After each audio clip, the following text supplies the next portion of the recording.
Hey, Mike. How's it going? Ian Mandley here. Play bass with the Freqs.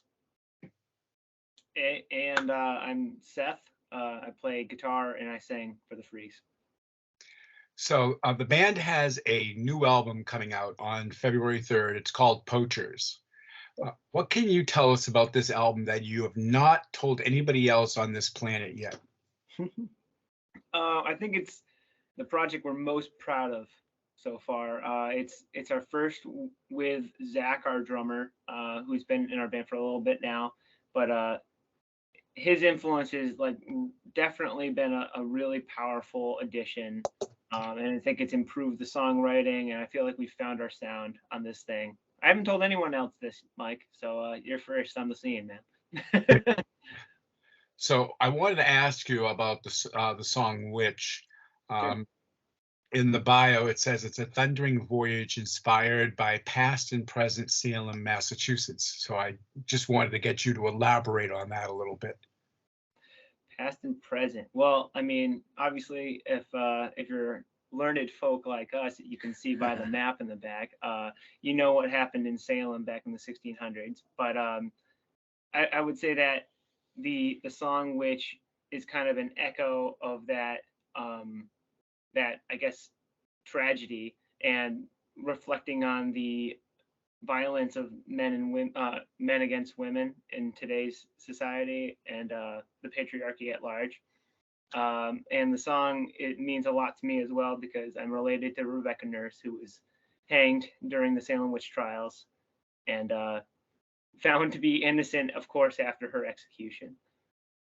That seems to happen a lot in this country. Yeah. What can we get your take on power tripping? Power tripping is we're gonna get it, this one's a little political. But power tripping is definitely anti-authoritarianism. It's anti goose steppers. And that song is definitely just a powerful message to push against that. And on both the songs "Power Tripping" and "The Witch," you got Nicholas Pentabona from Bedtime Magic to do backing vocals. How were you able to secure him for those songs? Yeah. Well, Nick's a good buddy of ours. We were at recording the song at the Bridge Sound and Stage in Cambridge, Mass, with our friend Alex Allison, who's recorded a couple of our last EPs also. And Nick's likely to just stop by sometimes, and he did. He knew we were at the studio, and he came by, and we were like, "Hey, hop in the room with us." And yeah, and that guy has some history. He's got some incredible pipes too, so it was an asset. So back in the day, bands used to release multiple albums per year. Do you guys wish that we would go back to those days, or do you just enjoy doing an album every year or two? I mean, I can tell you, at least from my own perspective, if we could, if the infrastructure existed where there were labels and there were studios that were trying to allow for young artists to put out their music faster, more efficiently, you could say that it's gotten easier now, but in a lot of ways, there's such a saturation point that it's almost become like marketing to young musicians. We would definitely release more often, probably an album a year if we had the opportunity. So Poachers has 6 songs on the album. And this question can apply to both you, Seth, and you, Ian. If you were to record a sequel of one of those songs, which one would you want it to be? All right, I want to hear his answer while I think about mine. I would say Sludge Rats. That would be my answer because too. I feel like it has such an epic ending to it that the next chapter would be exciting, I think. So I'd pick Sludge Rats for that. And you know what? Thinking about it a little more, that's a great answer. Thank you for that. Thank you. And I would pick Asphalt Rivers, actually. That to me is a sleeper song on that record. It means a lot to me. Do you think that doing sequels to songs is an idea that not enough bands have explored? I've never really heard of that idea before for the Yeah. most part. I mean, I you can see where artists do like a part 1 and a part 2 and they spell it out a little more for you, but um I love that idea. doing it differently, yeah, it's a cool idea. You know what, Mike? We're gonna use that idea. Well, I mean, there's a lot of movies that have sequels. Yeah. That's true. I mean, sometimes the sequels aren't as good, but sometimes the sequels are even better than the original. That's And right. I think that would be a great idea for some bands to start considering for ideas for, future records and stuff like that. I mean, maybe not, maybe. You never know. You know, I like it. I say we write it down. I like it too, and maybe who knows? Maybe we'll come out with our own Empire Strikes Back. Who knows? What how many videos are you gonna have made off the songs on Poacher? Just the one. Poacher Gets the Tusk, the opening track. Just due to creative and budgetary restraints, but it was our first time working with this videographer, and we found it to be such a rewarding process that we're absolutely going to be collaborating with them in the future. But there's so much involved with this music video, and its production value is just sky high, way past what I think either of us. You can speak to it. Yeah, I mean, it's definitely surpassed, I think, our expectations when we originally thought of the idea of putting a music video together. So Colby the Disco and Dave, I mean, they've just been awesome. They directed and produced the video, and I'd love to do one more, maybe not to the quality of what this video will be. And yeah, we're excited to release that pretty soon. Has the band ever considered doing a live album? Yes, we have. Yes. We definitely have. As a band, I think we kind of pride ourselves on our live show.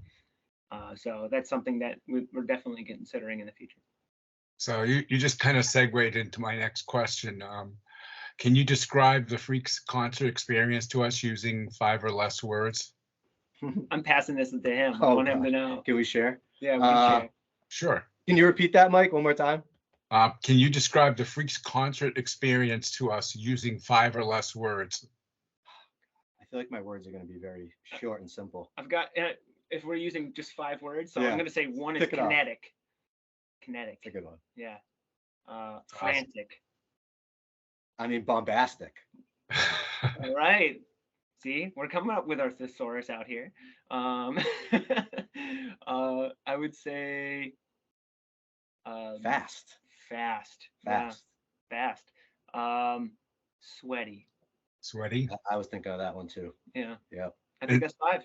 And since we're talking about concerts, you guys have a couple of shows coming up in the month of January.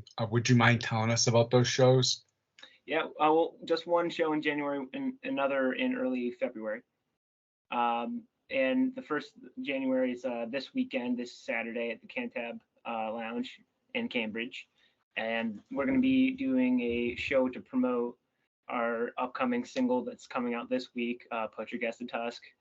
And that's going to be really exciting. So we're going to be sharing the stage with some great groups from Boston. 2 of our friends with Black Hatch, with Black Hatch and Wicked Dead. And then we're also pleased to finally work with Zip Tie Handcuffs, which is an excellent band from the Boston area. And in February 3rd, when the album releases, or February 4th, the day after the album releases, we're going to be doing our release show with Miracle Blood and Landowner. Hey, I remember all their names. And that show's at the Middle East in Cambridge. Yeah. Will you guys be doing shows regularly after these 2 shows? Yes, we will. Yeah. Yeah. We already have a few on the books. We'll be playing again in February at O'Brien's. Yep. A few weeks after the Middle East, and then we're playing a couple shows in March as what's well. next? We're playing Playing the Worthen in Lowell, Mass. yeah, and then where were we? Oh, the Jungle in The Jungle in Somerville a few weeks Somerville. before that. Yeah, And Everywhere. O'Brien's is in Alston, isn't it? it is. That's right. Yeah, it's a good spot. It is. It's a very good spot. Let's see. So my next question is, of course, the all important question. Where can fans go to pre-order Poachers? Where can they pre-order it? On our Bandcamp, the Freqs, bandcamp.com.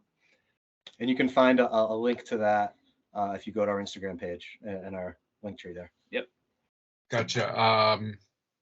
So the last segment of the interview is just gonna ask each one of you your thoughts on the album and how you feel the band has evolved from previous albums. Yeah, I mean, I'm just like Seth mentioned earlier off the top. I think this is our best work. It's our most cohesive. I'll use the word bombastic again, fuzzy, the way I've always kind of pictured it. And I think we're just tighter. And I'm just ready to go. I'm ready to move about, move around town, move around the state, move around the region, and show it to people. So I'm pumped. So am I. I feel a lot of what Ian's feeling. So good. We're on the same page. I really feel like this is the first step in some ways of our next kind of direction.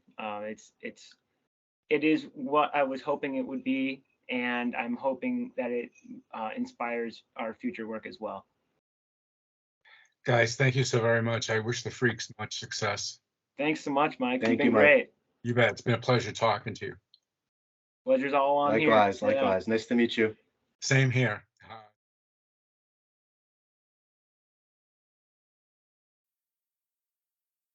This has been a Need406 presentation.